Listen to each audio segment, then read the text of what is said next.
O čia visas pradėjo nuo Kanados pasirinkimų.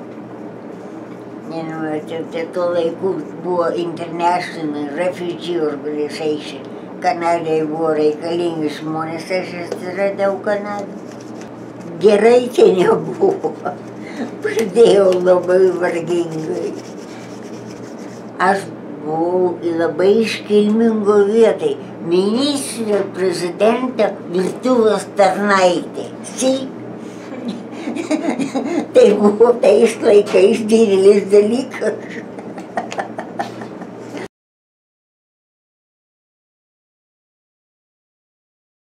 Kanadiečiams nebuvo labai malonus toks antplūdis. Daug kanadiečių bijojo, kad darbą praras. Taigi, taip sakant, mes buvom praėję daug laiko. Visą laiką jautėmės, taip sakant, pašaliniai žmonės. Kai kurie kanadiečiai buvo tiesiog nepakenčiamai žiaurūs. Displaced person,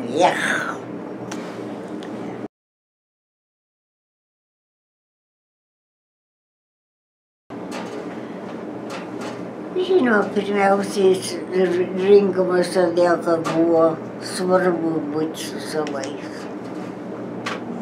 Tai čia natūralus jausmas.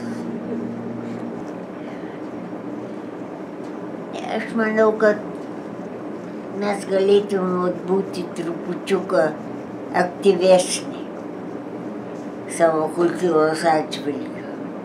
Mes taip viską praleidžiam ir labai gaila. Pirmiausia, daugiau suveikti kartu ir daugiau su savo jaunimu gyventi. Galbūt mes padarėm klaidą, kad mes per daug reikalavom ir tie vaikai išsigando. Gali būti taip.